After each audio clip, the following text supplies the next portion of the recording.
meio ambiente é um bem de uso comum a todos nós. Conservar e preservar os ecossistemas, a biodiversidade e os recursos naturais é fundamental para garantir a qualidade de vida para as gerações presentes e futuras. Por isso, a educação ambiental surge como uma ferramenta importante para transformar a atitude de cada um e promover a sustentabilidade do mundo em que vivemos. Viva Voz já está no ar pela rádio e pela TV Univale. Comigo neste programa, o acadêmico de jornalismo Ellison Gomes. Olá, boa tarde a você que acompanha o Viva Voz na Rádio Univale FM e também pela TV Univale. Você pode participar com a gente por meio do nosso Twitter, que é o @VivaVozUnivale, também pela nossa página do Facebook, facebook.com/VivaVozUnivale.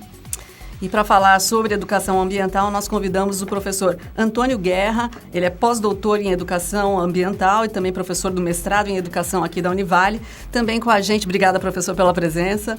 Também com a gente o professor Aloísio Ruchensky, que ele é doutor em sociologia e pesquisador na área de ciências sociais da Unicinos. Ambos são colaboradores no livro Ambientação nas Instituições de Educação Superior no Brasil. Caminhos trilhados, desafios e possibilidades. O livro que está sendo lançado agora, e é sobre isso que nós vamos conversar no programa de hoje. Bom, professores, eu vou começar perguntando para o professor Aloísio. De um modo geral, quais são as principais abordagens desse livro, professor? Olha, esse livro, evidentemente, ele foi escrito por um conjunto de pesquisadores e seus auxiliares, né? Então, portanto, doutores e, inclusive, alunos de pós-graduação, de graduação. Ele tem, a princípio, 4 grandes linhas, né? Que é um panorama geral de como é que está se processando a questão da inserção da dimensão ambiental no ensino superior no Brasil. Ele trata também sobre a questão de como os currículos abordam a questão ambiental em sala de aula, como a questão da gestão do espaço universitário está procedendo em face das questões ambientais e, da mesma forma como em certo sentido, as políticas públicas de educação ambiental rebatem e influenciam o âmbito das universidades e produzem, portanto, práticas na direção de um mundo mais sustentável. Então, o lançamento do livro ele aconteceu nessa terça-feira na Unifeb, em Brusque, né? E como é que foi esse lançamento? Qual foi a visão de vocês, assim? Bem, o lançamento na Unifeb, boa tarde, antes de mais nada, Lisa, Ellison, é um prazer muito grande estar aqui, porque normalmente eu sou ouvinte do programa de vocês, da Rádio Univale, mas lá na minha sala, no programa de mestrado e doutorado de educação, então é um prazer muito grande estar aqui com vocês. Porque na Unifeb, na verdade, esse livro é uma produção coletiva, como o professor Aloísio colocou, que juntaram aí num projeto. Aliás, na verdade, em vários projetos, um do CNPq e um outro projeto internacional, a Univale, a Unifeb, a Unicinos, que o professor Aloísio aqui representa, e a USP de São Carlos. Então, nós assumimos, desde a segunda jornada ibero-americana da Aliança de Redes Ibero-Americana pela Sustentabilidade do Ambiente, que foi realizado aqui na Univale em 2012, desse evento nós participamos do 3º Seminário Sustentabilidade nas universidades em São Carlos, que formou essa rede, da qual faz parte no Brasil a Rede Sul Brasileira de Educação Ambiental, REASUL, e na 3ª jornada realizada na Colômbia, nossas universidades assumiram um compromisso de organizar o 4º Seminário de Sustentabilidade nas universidades, que foi realizado o ano passado em Porto Seguro, na Bahia, com a participação de 51 universidades, onde, em parceria, né, a gente realizou este evento. E o produto, né, deste evento é este livro, que além de conter os artigos dos trabalhos de pesquisadores que discutiram as questões relacionadas à sustentabilidade, na gestão, no ensino, nas políticas públicas, nós convidamos também outros pesquisadores da Rede Arius e também de outras universidades para nos auxiliarem nessa produção. E a USP, né, fez a edição e esse livro, lançado no Unifeb, no mês que vem vai ser lançado também aqui na Univale, durante o seminário estadual do PIBID, também na USP. Então, nós programamos o professor Aloísio vai fazer na Unicinos, nós programamos esses lançamentos porque esse livro vai ser de distribuição gratuita, né? Também a nossa contribuição a essa discussão sobre a sustentabilidade nas universidades. Bacana. Agora, nós estamos vivendo neste momento a Semana do Meio Ambiente, não é? Qual a importância dessa data para vocês, lógico, pesquisadores da área, que trabalham com educação ambiental? Como é que o senhor vê isso, professor Luiz? A questão de marcar uma data é como ter uma referência, né? Afinal, tem o Dia dos Namorados, mas as pessoas namoram todos os dias do ano. Da mesma forma, a gente imagina que tem a Semana do Meio Ambiente, é mais para demarcar a relevância da temática. Sabendo que, efetivamente, a educação ambiental é um processo contínuo, permanente e de largo espectro, né? Então, nesse sentido, a Semana do Meio Ambiente, em muitos lugares, tem demarcado o sentido de avivar a memória e as esperanças, as expectativas de que, efetivamente, teremos boas práticas nesta questão.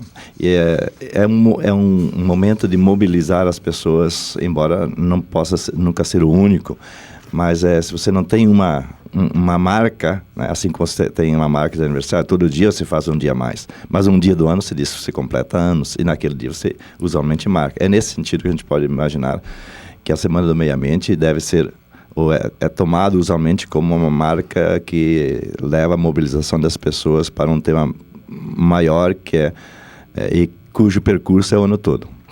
Inclusive, nós considerávamos o Dia do Educador Ambiental 5 de outubro, né? Mais um decreto aí da presidente Dilma, não lembro se o ano passado ou retrasado, criou no dia 3 de junho o Dia do Educador Ambiental, que foi o dia, inclusive, que foi lançado pelo Conselho Nacional de Educação durante a Rio+20, as diretrizes, a resolução que cria as diretrizes curriculares nacionais para a educação ambiental, então ficou marcado também como o Dia do Educador Ambiental, que coincide com a Semana do Meio Ambiente, mas como a Luísa colocou, a gente tem essa questão crítica, não é só uma data ecológica, e sim uma possibilidade da gente fazer uma reflexão, né, sobre as questões socioambientais. Então, ainda na Semana do Meio Ambiente, a gente tem o dia 5 de junho, que desde 1972 é marcado como o Dia Mundial do Meio Ambiente. Então, de lá para cá, da data de 1972 até hoje em dia, o que mudou na relação do ser humano com a natureza? Sempre nós tivemos essa dualidade, né? A separação, como se nós não somos. Eu tenho até usado muito nas apresentações que eu faço a figura do planeta Terra, a imagem, né? Quer dizer, somos todos que temos em comum, somos todos terráqueos. Perfeito. Né?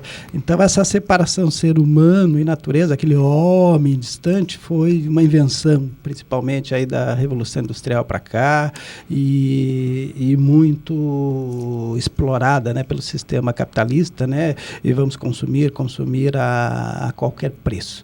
Então, na década de 70, né, a criação desse Dia Mundial foi importante para marcar, né, assim como foi, né, em 1957, né, o Yuri Gagarin dizendo, né, lá do espaço, o primeiro homem, a Terra é azul, para desespero de todos os colorados, né? Mas mudou o paradigma. Então, criar também um Dia Mundial foi uma marca importante, porque marcou também todo o movimento ecológico, de onde surgiu a própria discussão da educação ambiental em outros países e também no Brasil. Porque no Brasil, a discussão da educação ambiental não surgiu no Ministério da Educação, surgiu na antiga Secretaria do Meio Ambiente, lá final dos anos 70, né? A formação do órgão gestor da Política Nacional de Educação Ambiental só foi acontecer com a regulamentação da Política Nacional, a lei foi criada em 99, e regulamentada só em 2002, e lá então foi feito um convênio entre o Ministério do Meio Ambiente e o Ministério da Educação para a criação do órgão gestor da Política Nacional de Educação Ambiental, que é quem coordena as políticas no Brasil, em colaboração, né, com a sociedade civil, as redes de educação ambiental, as universidades e os demais movimentos sociais. Se perguntar para um sociólogo o que mudou em 40 anos, é uma pergunta efetivamente muito vasta para responder em 5 minutos. Mas, de qualquer forma, eu diria que as transformações a partir do lançamento mundial da problemática ambiental, elas são controversas. Existe tanto continuidade dos impactos, num certo sentido, mas existem também muitas medidas e políticas que foram adotadas depois desse evento 1972, entendeu? Por exemplo, se a gente pensar na legislação brasileira, que não é tudo, mas é muito importante que tenhamos uma legislação porque a legislação, nesse sentido, nós temos muitas mudanças positivas. É claro que em alguns circunspectos também temos encaminhamentos, por exemplo, alastramento dos impactos em alguns sentidos, alastramento do consumo, que aumentaram os impactos desde aquela época, não tem declinado. Mas em outras medidas temos um certo declínio. Por exemplo, hoje o tratamento do esgoto doméstico é não muito lisonjeiro, ou seja, positivo, mas é maior do que em 1972. Tá? Então, tem aspectos positivos e aspectos negativos. Né? Mas, de um lado, eu também preciso destacar que se existe uma legislação ou propostas por parte da ONU, do próprio Ministério do Meio Ambiente, ou, portanto, uma legislação ou recomendações, isso ainda não significa que elas sejam efetivamente práticas. A prática sempre mantém uma certa distância, ou à frente ou atrás, daquilo que são as recomendações da ONU, daquilo que a legislação propõe. Ok. Se você me permite, eu acho claro. que entra justamente o papel da universidade. Né? A gente tem dito, né, e verificado nos trabalhos de pesquisa, tem mudado aquela representação, vamos conscientizar e educar as crianças para que elas cresçam, né, e mudem seus comportamentos. Não, nós não temos mais tempo, né, em função dos efeitos aí das mudanças climáticas e outras questões que nós estamos vivendo aí no dia a dia.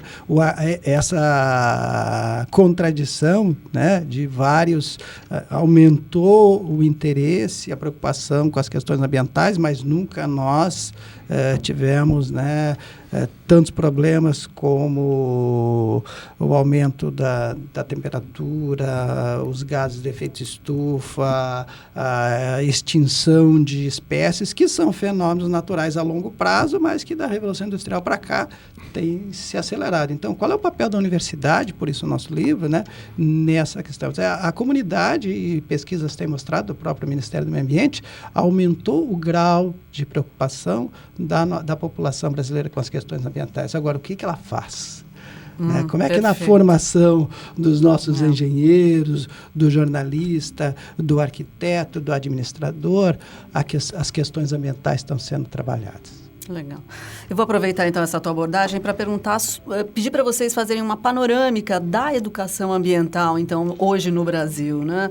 O que essa disciplina, essa abordagem já trouxe de significativo? É possível verificar novos desafios? Qual é o atual estágio que nós vivemos hoje em relação à educação ambiental? Professor Guerra, professor Luiz? Eu diria que existem diversas medidas governamentais para implementar a educação ambiental em todos os níveis de ensino, desde o ensino infantil ao ensino universitário. Né?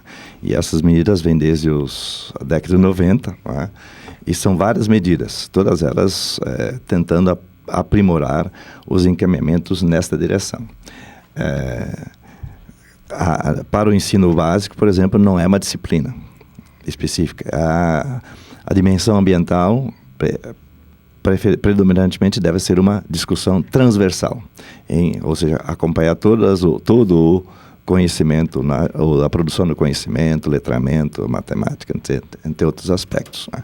Isso é uma questão importante, porque se compreende que a dimensão ambiental é uma totalidade, ela não pode ser fragmentada no sentido de um único espaço, ou seja, todos os espaços fazem parte do ambiente, portanto, todas as formas de conhecimento têm a ver com a questão ambiental. Essa é uma questão importante. A outra é que, de fato, existem muitas iniciativas Brasil afora que, infelizmente, os grandes meios de comunicação não divulgam, não tem espaço nos grandes meios de comunicação. E experiências muito positivas de educação ambiental, não só por parte da escola, seja por parte da escola, seja em outros espaços educativos. Então, desse ponto de vista, eu diria que, se for olhar pelos grandes meios de comunicação, este é um fenômeno invisibilizado pelos mecanismos de informação. O controle da informação, infelizmente, desse ponto de vista, nos produz uma lacuna de informação dos brasileiros do que efetivamente se produz de práticas que tem como veio a uma sustentabilidade dessa sociedade. E eu diria que também em algumas universidades se está discutindo exatamente como introduzir em algumas disciplinas ou diversos espaços na gestão a questão da educação ambiental. Por exemplo, um campus sustentável. A gestão de um campus precisa pensar como é que vai dimensionar os diversos espaços para que ele seja, de fato, mais correspondente à proteção do ambiente. Nós vamos fazer um rápido intervalo, depois eu vou deixar para o professor Guerra concluir essa análise aí da educação ambiental mesmo, nesse momento no Brasil, quem sabe no mundo também, mas depois do intervalo voltamos conversando sobre isso.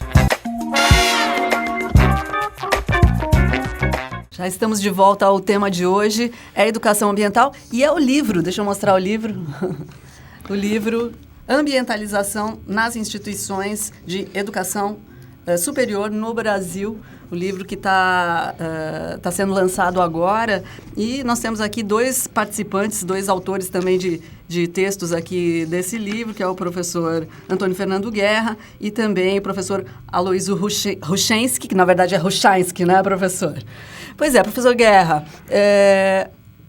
gostaria de complementar, então, aquela sua abordagem sobre em que pé anda a educação ambiental. Então. Eu acho que nós tivemos, não é uma reflexão só nossa, nós tivemos, em termos de legislação ambiental e da educação ambiental, uma perda na passagem do primeiro para o segundo governo Lula, e assim uma espécie de um limbo no governo atual da presidente Dilma, mas que está sendo retomado, e eu voltei bastante entusiasmado de uma reunião que foi convidada em Brasília essa semana, representando a Univale e a REASUL, chamada pelo órgão gestor da Política Nacional de Educação Ambiental, onde estava, né, o comitê assessor do órgão gestor, de onde faz parte a ANAMA, a Undime e outros órgãos, universidades e as redes, e representantes de todas as secretarias de educação do país, para juntos discutirmos a versão atual do Programa Nacional de Escolas Sustentáveis. Nós temos aqui no estado e na cidade várias escolas que foram contempladas no edital para construir, mas o que é essa escola? Então, nós voltamos a ter uma gestão, a recuperar essa relação entre o órgão gestor e as redes e os sistemas de ensino de parceria, e não vir lá de Brasília e aqui no chão da escola a gente executa. Então nós fomos chamados lá, ficamos até contentes, hoje nós recebemos a versão e vimos que as sugestões que foram feitas pelos participantes já estão incluídas, e está aberta até o dia 18 de junho a consulta pública nacional deste programa para as escolas sustentáveis, e também está em gestão o Programa Nacional para as universidades, né, que nós estamos assim, se nós formos voltar na gênese da discussão da ambientalização nas universidades, eles são dos anos 2000, quer dizer, nós estamos retomando um processo que já é antigo. Quer dizer, já temos produções, tinha uma rede internacional chamada Rede ACES, para discutir a ambientalização curricular, que no caso foram 11 universidades, sendo 3 aqui do Brasil, a Unesp, a UFSCar e a Unicamp, mas isso depois perdeu. Como a professora Luísa colocou, nós avançamos muito, inclusive a Univale, né? Nós temos aí um plano de gestão já há mais de 10 anos, que era desconhecido por muitos docentes e coordenadores, quando a gente fez o diagnóstico da ambientalização aqui na Univale, junto aos cursos de graduação. E então nós avançamos muito. A USP, né, tem sido a nossa parceira, a Unicinos tem um sistema de gestão ambiental, inclusive com o ISO 14000, mas como é que está o currículo? A educação ambiental tem que estar transversal. Vêm os avaliadores do MEC e INEP, chegam aqui na universidade, nos nossos cursos de licenciatura e graduação, e querem saber se essas políticas de educação ambiental estão ou não transversalizadas no projeto pedagógico e nos planos das disciplinas. E assim vai ser com as outras diretrizes, direitos humanos, diversidade e assim por diante. Então, a universidade tem que estar preparada e se atualizar, e aí entra importante a formação inicial e continuada dos professores, para que a gente assuma esse desafio das diretrizes curriculares, que as instituições de ensino da educação infantil à universidade tornem-se espaços educadores sustentáveis. E não é por decreto, né? É por essa discussão nacional que envolve toda a comunidade escolar, a comunidade universitária e a sociedade, para que a gente possa enfrentar e minimizar a crise ambiental que está aí batendo na nossa porta. Então, professor Guerra, quais são as principais ações relacionadas à educação ambiental que a gente tem aqui na nossa região? Bem, nós temos na própria universidade. Estamos montando agora, estamos levando novamente a nova direção, a proposta, né, do Programa Univale Sustentável, da formação de um comitê. Temos as coordenações, a SDR, a Gerência Educacional, também tem uma coordenação de educação ambiental, inclusive é uma das nossas doutorandas aqui do nosso programa, era a coordenadora de educação ambiental. As secretarias municipais também têm pessoas encarregadas dessas funções. Então, o ideal, não temos ainda o ideal seria que aqui no município e no estado a gente estivesse reproduzindo essa estrutura do órgão gestor da política nacional.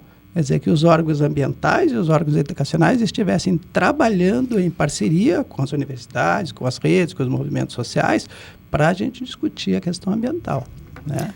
Perguntar para a professora Luísa como é a situação lá na Unisul, quais são as ações que vocês estão conduzindo por lá? Na Unicinos. Desculpa, na Unicinos. Na Unicinos. Nós temos a Unisul aqui, desculpa, né? Que é a nossa parceira. Na Unicinos, evidentemente, do ponto de vista da gestão do campus, por exemplo, né? Na gestão do campus, temos um sistema de gestão ambiental que começou a ser discutido e implementado a partir de 1995, com alguns programas preliminares, e depois pautado um programa que contempla toda a gestão do campus, desde as áreas verdes, o uso das águas, os resíduos. Tem uma pequena usina de reciclagem do lixo, tem uma pequena usina de reciclagem do esgoto cloacal, tem, enfim, um informe anual sobre que se reporta todas essas ações. É claro que o mais visual em relação a quem passa pelo campo são as lixeiras das cores, mas isso é o elementar, né? Mas de qualquer forma, tem todas as normas, toda a normatização da ISO 14000 tem relatórios anuais e que se referem ao uso da energia, uso da água, uso dos óleos que sobram dos restaurantes, etc. Então todos eles têm relatórios do seu destino, né? Porque lá nenhum dos restaurantes, nenhum bar pode jogar óleo usado de cozinha na pia. Tudo tem que ser recolhido para ser reciclado. As lâmpadas têm destino próprio, e assim por diante, né? Inclusive eu posso levar a minha lâmpada, se tiver queimado na minha casa, e descartá-la na universidade. Isso em relação à gestão. Por exemplo, em relação ao ensino, nós, através desse levantamento que a gente fez, percebe que a abordagem da dimensão ambiental é bem diversificada, de acordo com os cursos. Uns são muito mais voltados para abordar a questão ambiental do ponto de vista ecológico, da relação com a natureza, ou mesmo da dimensão socioambiental, e outros são mais refratários. Então, tem que pensar em quais os cursos estão mais próximos e quais os cursos são mais distantes. A universidade, no final da década de 90, tomou uma decisão daquelas disciplinas são para todos os cursos. Uma delas tem a temática ambiental como a veia orientadora, né? Eu sou um dos professores de uma dessas disciplinas, discute no mínimo 3 temáticas. Uma das temáticas é sobre sustentabilidade socioambiental. Então, o livro é sobre a educação ambiental, o tema dele. Voltando ao livro, né, então. Exatamente. Eles são só. Só que ele tem gente de diversas áreas como colaboradores, incluindo a sociologia, que é o caso do professor Aloysio, mas também ele tem profissionais da psicologia e da engenharia. Como que é a integração dessas diferentes áreas nas ações relativas à educação ambiental? Porque se você pensar no campus como um pequeno ecossistema, eu estava comentando até com os nossos colegas aqui da Comissão de Avaliação, nós temos aqui na universidade muito mais estudantes, não lembro agora o número, estudantes, funcionários e professores do que alguns municípios. Então, veja bem, nós estamos gastando, né, oxigênio, água, energia elétrica e produzimos uma série de resíduos que o professor Aloysio acabou de citar. Quer dizer, para onde é que vai tudo isso? Então, nós temos lá, por exemplo, no campus de Balneário Camboriú, nós temos já um sistema lá implantado aqui pelo nosso setor, né, de tratamento usando gramíneas. Né? Quer dizer, estamos usando uma tecnologia que é ensinada também para a própria universidade. Então, o que nós tentamos aqui no livro mostrar que avançamos na gestão, que é uma das dimensões da ambientalização, mas precisamos também avançar no ensino, na pesquisa, na extensão e também na administração da universidade. Eu fiquei muito contente, nós temos agora, né, uma vice-reitoria de planejamento que vai, essa questão da sustentabilidade vai estar voltada a ela, mas não só ela, né? A vice-reitoria de ensino e também a vice-reitoria de pesquisa, extensão e pós-graduação, porque você não pode separar, né, o tripé da universidade da pesquisa, ensino e extensão. Agora, a administração da universidade tem que estar sensibilizada para que uma política ambiental, né, quer dizer, tudo que é feito às vezes de forma, né, usual por o departamento, torne-se uma política efetiva de ambientalização da universidade. Não sei se o professor Aloysio quer completar, a gente tem 30 segundos. Assim, de qualquer forma, eu agradeço o convite para vir a esse programa, né? Mas a pergunta do colega aí foi muito interessante, porque praticar a interdisciplinaridade é um grande desafio. O que importa? A gente define algumas diretrizes básicas, alguns conceitos básicos que devem ser comuns e a partir daí a gente conversa. Gente, só para a gente finalizar realmente, então, nós estamos aqui com o livro nas mãos e o professor Guerra disse que é um livro de distribuição gratuita.